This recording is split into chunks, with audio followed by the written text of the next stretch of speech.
Airport security detained me right. My parents lied, so I'd lose Grandpa's inheritance story. Have you ever faced a moment so unjust, so utterly baffling, that it felt like your own family was trying to erase you from existence? And what if, in their cruel attempt, they inadvertently paved the way for their own spectacular downfall? Let me tell you, when I landed that night, my stomach was still in knots, not just from the canceled flight, but from the chilling text messages and the court motion my parents had filed, trying to wipe me off the legal map like I was a typo. Elliot Lane, my attorney, met me outside baggage claim. No hug. No, are you okay? Just a lean, serious man, under the harsh, unforgiving lights of the airport, handing me a slim binder. These, he said, are the documents everyone's been fighting over. The label on the cover was stark. Supplemental exhibits. Inside, I found copies of the airline's internal notes, my father's name staring back in black and white. The incident slip from airport police. A screenshot of my mother's veiled threat about guardianship. And then, tucked carefully behind it all, protected in a clear sleeve like sacred evidence, was the thing I'd been carrying, burning a hole in my heart since the moment I first saw it. The emergency call log from the night my grandfather died. A cold, sterile C80 printout, timestamps and dispatch narratives, a reference number that could, and would, be subpoenaed. It wasn't emotional. It was proof. And that's why it mattered. Elliot walked beside me, his voice low. Your parents are claiming your grandfather wasn't lucid when he updated the will. They're also claiming you pressured him. I didn't say a word. I didn't need to. I just opened that sleeve and stared at the line that had been etched into my mind. Caller reports male subject attempting to obtain signature. Patient states, do not let him take papers. I slammed the binder shut. Elliot watched my face, my expression shifting, and said quietly, you didn't tell me that part. I didn't want it said out loud on a phone. I replied, my voice tighter than I wanted it to be. He just nodded, like he understood that instinct perfectly. That night at the hotel, sleep was a stranger. Not because I was scared of court, but because I knew my parents. They'd show up smiling, of course. They always did when they believed the system belonged to them. The next morning, Elliot and I walked into Rio Arriba County Probate Court. Early enough to smell the coffee before the voices started. And there they were. My mother, perfect hair, soft cardigan, hands clasped in that practiced, concerned parent pose. My father, in a suit that probably cost more than my first car, murmuring to their lawyer. When he saw me, his smile didn't drop. It sharpened, like he couldn't decide whether to look offended or amused that I'd even dared to survive. We didn't speak. No greetings. No hallway theatrics. We walked straight into that courtroom and sat where Elliot told me to, front row, aisle seat. Visible, not hiding, not cowering. When the judge entered, the room rose. But he didn't start with the will. He started with them. I reviewed the supplemental exhibits. The judge's voice was flat, devoid of emotion. And I reviewed the motion to proceed without Miss Holloway, based on an alleged detention for threat-related behavior. My father's attorney scrambled to his feet. Your Honor, the judge held up one hand. No, he said. I have questions, and I want answers without theater. The room went dead silent. I could hear a pen click behind me. The judge looked directly at my father. Mr. Holloway, he said, did you contact airport police and report your daughter as a threat? My father's smile tried to cling on. Your Honor, I was worried, he said, oozing false concern. She's been unstable. She said things. The judge's gaze didn't waver. Did you make the call? Yes or no? My father inhaled, ready to perform innocence. I contacted them because the judge leaned forward slightly. The court has the audio. He cut him off, his tone shifting just enough to make everyone understand this wasn't a debate. And the court has documentation. You contacted the airline to cancel her travel minutes before boarding. My mother made a soft, practiced, wounded sound. The judge didn't even glance at her. His eyes were still fixed on my father. You told this court she was removed from security in handcuffs, he stated. You understand that is a serious allegation. Their attorney tried to slide in. Your Honor, any language used was based on information. The judge cut him off with a look. Counsel, sit, he commanded. Your client is about to speak under oath. A bailiff stepped forward. The clerk stood. A Bible appeared. For the first time, a flicker of fear crossed my father's face. He hadn't expected the judge to drag his lie into the harsh light and pin it down. He was sworn in. Then the judge asked again slowly. Did you make the report that initiated the airport stop? My father swallowed hard. Yes, he admitted, barely a whisper. My mother's eyes snapped to him, sharp and furious. She knew what that admission meant. The lie was now his. In public. In a court of record. The judge nodded once. All right, he said. Now we're going to address motive. He glanced at Elliot. Mr. Lane, you mentioned an emergency call log from the night of the decedent's death. Yes, Your Honor, Elliot confirmed. We have the CAD report and the dispatch narrative, and we've requested the audio. The judge's gaze finally moved to me. Not sympathy. Not pity. Just pure attention. Miss Holloway, he said, is that log in your possession? Yes, I answered. My legs felt surprisingly steady as I stood. This wasn't just emotion. This was proof. Approach, he said. I handed the sleeve to the clerk. The clerk carried it to the judge. He read silently, his eyes moving line by line. Then he paused. He reread one sentence. And I watched my mother's face tighten, as if she could feel the words across the room. The judge looked up. Mr. and Mrs. Holloway, you are alleging the decedent was confused and coerced when he made changes to his estate plan. My father's chin lifted defensively. Yes, he said quickly. He wasn't himself. The judge held up the page. Then explain why, on the night he died, the dispatch narrative states he was coherent enough to request a specific person by name and refuse contact with you? My mother's hands unclasped, slowly. My father's mouth opened, then snapped shut. The judge turned to the clerk. If the audio is available, I want it played. Elliot didn't look surprised. It is, Your Honor. The clerk reached for the system controls. As the courtroom speakers crackled to life, my throat tightened. I knew the next voice everyone would hear was my grandfather's. The clerk hit play. Rio Arriba Dispatch. A woman's calm voice. What is the location of your emergency? Then my grandfather's voice. Rough, but clear. Not confused. Not drifting. Clear in the way a person gets when fear cuts through everything else. This is Harold Holloway. My son is here. He's trying to make me sign papers. I told him no. He won't leave. A pause. The courtroom leaned forward. Are you injured, sir? No, Grandpa said. But he's taking my documents. I need someone here. I need a witness. My mother made another soft sound, like she'd been personally attacked by the truth. My father just stared straight ahead, that same expensive stillness he used at family dinners, trying to project control. Is anyone else with you? The dispatcher asked. He brought someone, Grandpa answered. A man I don't know. They said it's for the will. I don't want to sign anything. I already did what I wanted to do. The judge shifted. Not outrage. Focus. Because I already did what I wanted to do is not what a confused man says. The recording continued. Dispatch asked for a description. Grandpa gave it.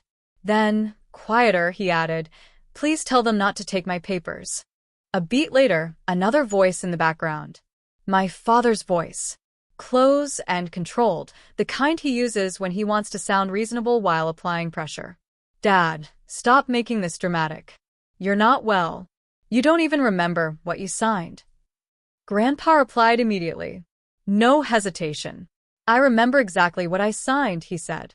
And I remember why. That line hit the room like a door slamming shut. I watched my parents.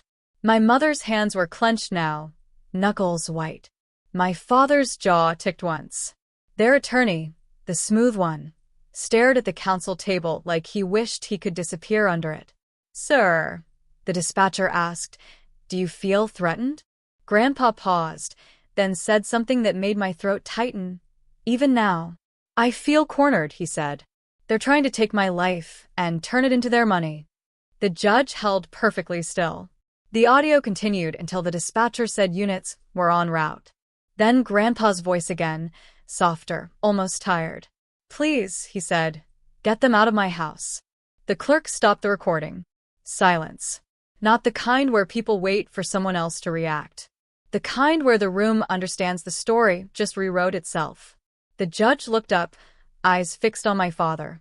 "Mr. Holloway, you told this court your father was confused and coerced when he updated his estate plan." My father's attorney started to rise. The judge didn't even look at him. "Sit down," he said. And the attorney sat. "We just heard your father," the judge continued, in his own words, state he had already completed his decision, that he remembered what he signed, and that you were attempting to obtain additional signatures against his wishes. My father's smile was gone now. All that was left was the posture, the suit, and the thin belief that money could still smooth the edges. "Your Honor," my father said, voice careful. He was upset. He didn't understand what was happening. The judge's gaze narrowed. He understood enough to call emergency services, identify you, describe a stranger with you, refuse to sign, and request witnesses, he said. That is not confusion. That is clarity under pressure. My mother leaned forward, voice trembling. "We were trying to protect him," she insisted. "He was being influenced." The judge finally looked at her. "By whom?" he asked. My mother's mouth opened and closed. The answer was supposed to be me, but the recording had already shown what the influence looked like. And it wasn't me standing in his house trying to get papers signed. The judge turned back to the bench file and tapped a page. "Counsel," he said to my parents' attorney, "your motion relied on a factual claim that Miss Holloway was removed from airport security in handcuffs for threat-related behavior." He looked up. That claim was false. The attorney tried weakly. "Your Honor, any language was based on information provided." The judge cut him off. "Your client," he said, pointing subtly at my father, "admitted under oath he initiated the report. This court does not tolerate obstruction through false allegations and manufactured delays. Not from parties. Not from counsel." Then he said the words that finally sounded like consequences. "I am striking the motion to proceed without Miss Holloway. I am denying the request for temporary appointment of personal representative." He paused, then added, "And I am issuing an order to show cause regarding sanctions for the false statements submitted to this court." My mother made that wounded sound again, louder this time. The judge didn't soften. "Additionally," he said, "the conduct described may implicate false reporting to law enforcement. I am referring this matter to the appropriate authorities for review." My father's face went tight. Not angry. Calculating. Referrals are what rich people fear more than shouting. Referrals create records you can't charm away. Then the judge looked directly at Elliot. "Mr. Lane," he said, "we are now going to proceed to the estate itself. Do you have the decedent's executed will and any related trust documents ready for admission?" Elliot stood. "Yes, Your Honor." My father's attorney stood too, faster than Elliot. "Objection," he blurted. "Capacity remains an issue." The judge didn't even look at him long. "We just listened to capacity," he said flatly. "Sit down." The attorney sat. Elliot opened his slim binder and pulled out a clean, stapled packet. He held it like something fragile and lethal at the same time. "Your Honor," he said, "this is the last executed will, properly witnessed and notarized, along with the schedule of assets and the letter of instruction the decedent asked to be read on the record." The judge glanced at the cover page. Then his eyes lifted to my father again. "Mr. Holloway," he said, "before I admit this, I want one more answer from you. Who was the man your father did not know that you brought to his home that night?" My father's throat moved. He looked at his attorney, who was now utterly useless. The judge waited, unmoving, until my father finally said, quietly, "A mobile notary." The judge's gaze hardened. "Name?" My father hesitated. Just long enough for the entire courtroom to understand. He wasn't afraid of the truth. He was afraid of the record. 2 seconds. In a courtroom, that's a lifetime. The judge didn't repeat himself. He just watched my father with the calm patience of someone who's seen wealthy people try to outweigh consequences. Finally, my father mumbled, Calvin Rhee. Elliot's pen stopped moving. Not because the name meant something emotionally, but because it meant something procedurally. Elliot stood.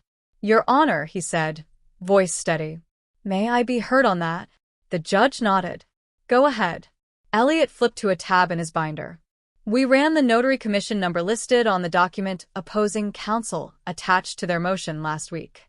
It belonged to Calvin Rhee. The commission was expired. My father's attorney half stood. Your Honor. The judge didn't look at him. Sit, he said again. Elliot continued. The same individual, Calvin Rhee, appears to be the mobile notary brought to the decedent's home on the night he called dispatch. My mother's face tightened as if someone had squeezed it. My father's eyes stayed forward, but his neck stiffened slightly above his collar. The judge looked down at his notes, then back up. Mr. Holloway, did you attempt to obtain a signature from your father on the night he called emergency services? My father tried to sound calm. Your Honor, we were trying to make sure things were organized. He had assets. He needed protection. The judge's tone turned sharp, without turning loud. Did you attempt to obtain a signature? Yes or no? My father swallowed. Yes, he admitted. A quick, stunned murmur ran through the gallery before the bailiff's presence crushed it back into silence. My mother leaned forward, voice trembling. He was doing what families do, she said quickly. He was trying to help. The judge looked at her, just once. Ma'am, your husband is under oath, he said. You are not. My mother's mouth snapped shut. Then the judge turned back to Elliot. Proceed. Elliot stepped to the clerk with the will packet and trust documents.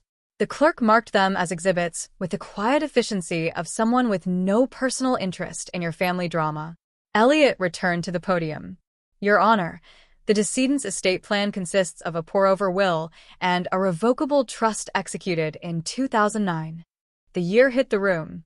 My parents' heads lifted simultaneously, like their bodies remembered it even if their mouths wanted to deny it. Elliot continued. The Briarwood Lane property is titled outside the probate estate via recorded deed executed the same year. The trust controls the remaining assets. My father's attorney tried again. Your Honor, capacity. The judge cut him off. We have address capacity, he said. You may cross on execution formalities if you have a good faith basis. Otherwise, sit. The attorney sat, face tight. Elliot opened another folder. Your Honor, he said. The trust schedule of assets includes. He paused just a moment, as if making sure the room was ready for facts. Then he read, a brokerage account with a balance of approximately $960,000 at the time of death, payable to the trust. 2 certificates of deposit totaling $220,000, and a life insurance benefit of $400,000, with the trust listed as beneficiary. My mother's breath hitched. Alyssa, who had been sitting behind my parents, made a small involuntary sound, pure greed, slipping out before she could stop it. The judge's face didn't change. Elliot continued, the trust terms provide a specific distribution. My father's attorney stood again. Objection. This is beyond the scope.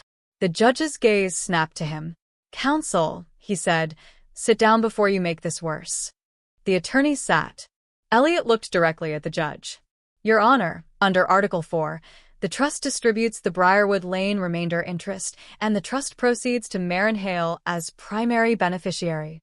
My name echoed in the room again, this time not as a title record, but as a final answer. My mother's face turned hard. That can't be right, she hissed, her voice shaking with rage disguised as disbelief. The judge didn't look at her. He looked at Elliot. Is there any distribution to Mr. and Mrs. Holloway? He asked. Elliot turned a page. A limited bequest, he said. A one-time distribution of $10,000 each, contingent on non-interference and cooperation with administration. A low murmur ran through the room, then died. My father's head turned slightly toward Elliot as if he'd been slapped. $10,000? He repeated, too quiet for the judge to hear, but loud enough for me. Alyssa leaned forward behind my mother, whispering frantically, That's nothing. The judge looked over his glasses at my parents' table. Mr. and Mrs. Holloway, he said, you will not speak out of turn. Then he looked back at Elliot. And what happens if there is interference? Elliot's voice stayed calm. The contingent bequest is revoked, he said. And the trustee is authorized to recover costs and fees related to obstruction. The judge nodded once, slow. Then he said, based on what I have heard and the exhibits admitted, I find the estate plan valid and enforceable. My father's attorney jumped up. Your Honor. The judge cut him off with a single, sharp word. No, he said. This is over. My father's face tightened into something that wasn't disbelief anymore. It was panic. Because this wasn't a debate about family. This was a court order about money. Then the judge looked at my parents directly.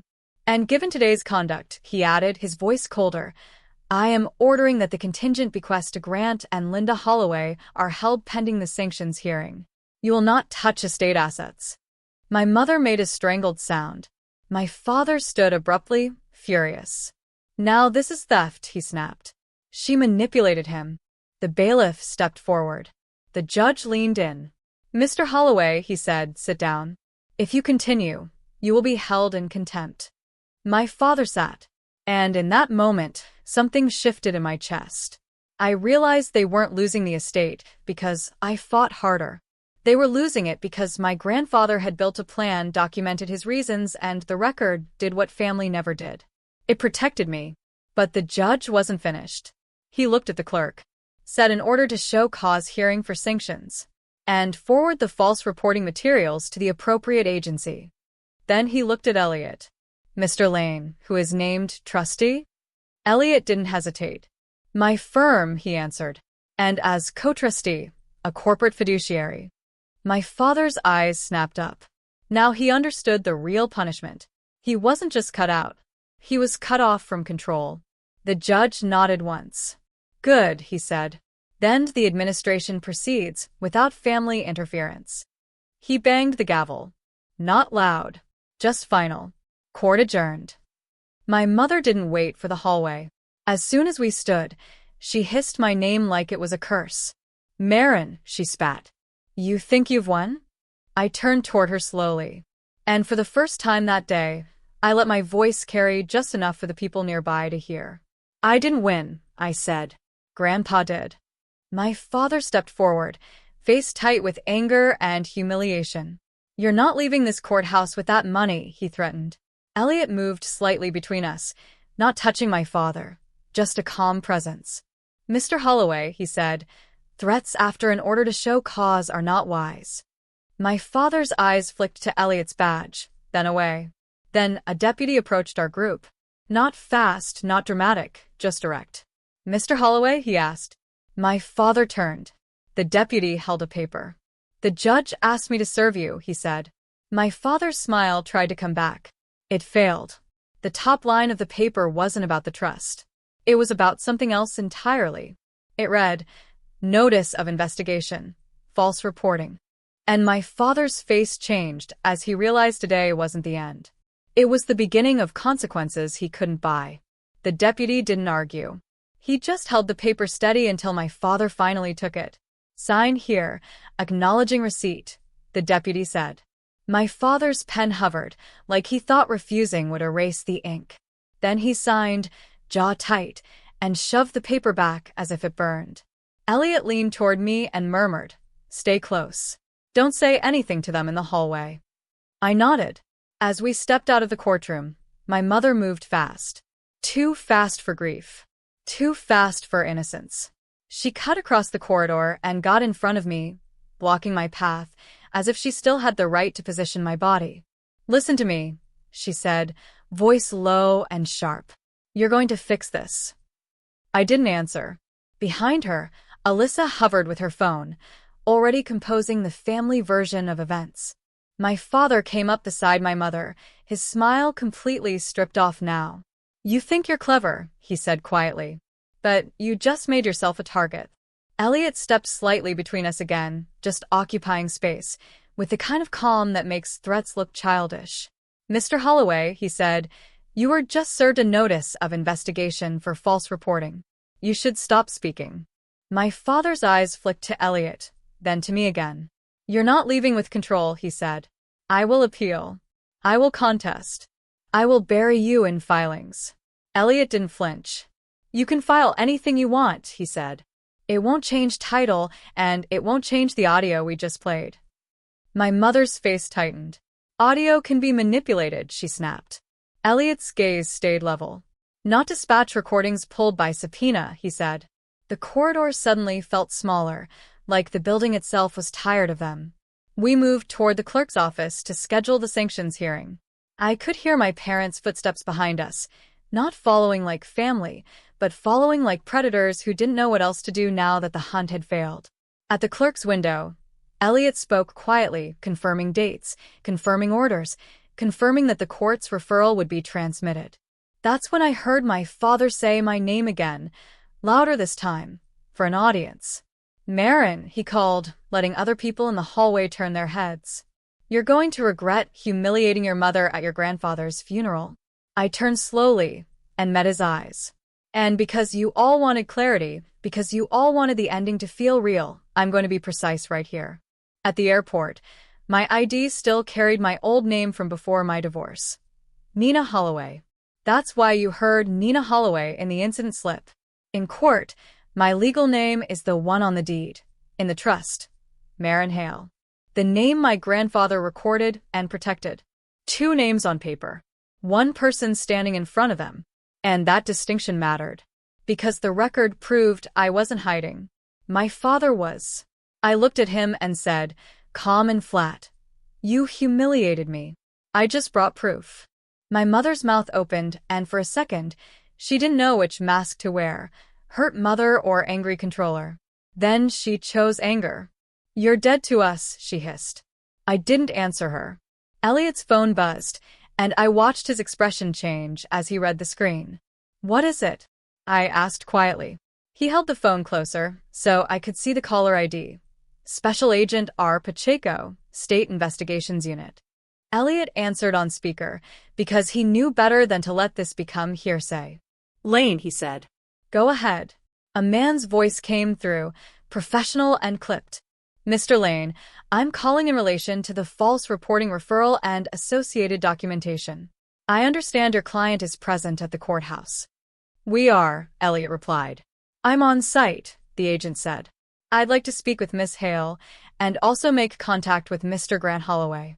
My father heard his own name and stepped closer, as if he couldn't help himself. You have no right, my father started. The agent's tone didn't change. Sir, you are Grant Holloway? My father hesitated, the way liars hesitate when the system calls them by their full name. Yes, my father said. Mr. Holloway, Agent Pacheco continued, I need you to understand that making false statements to law enforcement and interfering with a court proceeding are serious matters. We have the dispatch audio, the airport call log, and the airline internal notes. We also have the motion filed with the probate court containing the handcuffs claim. My mother's face went pale in a way I hadn't seen all day. My father tried to sound offended. This is harassment, he blustered. My daughter is unstable. I was protecting. Stop. Agent Pacheco said, one word, flat. Do not continue with that narrative. Silence fell hard around us. Even the clerk behind the glass window paused, listening. Agent Pacheco spoke again, slower. Mr. Holloway, I am requesting a voluntary statement right now. If you decline, that is your right. If you speak, you will be recorded. Do you understand? My father's lips pressed together. He glanced at his attorney, but his attorney was still inside the courtroom.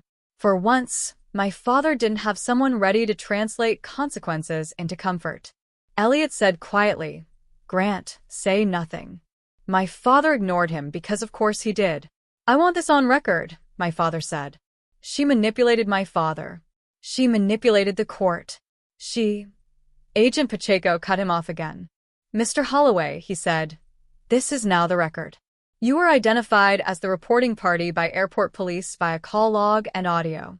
And you admitted under oath you attempted to obtain signatures from the decedent on the night he called emergency services. You are not helping yourself. My father's face tightened. You can't prove intent, he snapped. There was a pause on the line, one deliberate beat. Then Agent Pacheco said, "We can actually." And his voice went colder. "Because we pulled the full airport call recording and you used the phrase probate hearing as the motive for your concern, which is not a public safety concern. It is a civil proceeding concern." My mother's hand went to her chest like she might faint. Alyssa whispered, "Dad," like a warning. Agent Pacheco continued, "Mr. Holloway, I'm going to ask you one direct question. Did you also call the airline to cancel Ms. Hale's ticket by using her confirmation code and security answer?" My father didn't answer immediately. And in that hesitation, I saw the moment he realized the system didn't just have a story. It had a timeline. Elliot's voice stayed calm. "Agent Pacheco," he said, "we will cooperate and provide documents. My client will give a statement with counsel present." "Understood," the agent replied. "Ms. Hale, please remain at the courthouse. Mr. Holloway, do not leave." My father stiffened. "You can't detain me," he snapped. "I'm not detaining you," Agent Pacheco said evenly. "I'm instructing you as part of an active investigation. If you leave, I will document that, and it will be addressed appropriately." Then I heard footsteps. Real footsteps, not echoes, coming down the corridor. A man in a dark jacket with an ID badge clipped at the waist turned the corner and walked straight toward us. Eyes scanning faces the way professionals do when they already know the answer. He stopped in front of my father and said quietly, "Mr. Holloway, I'm Agent Pacheco." My father's chin lifted. "Finally," he said, trying to sound superior. Agent Pacheco didn't react. He simply held out his hand. "Sir," he said, "I need your phone."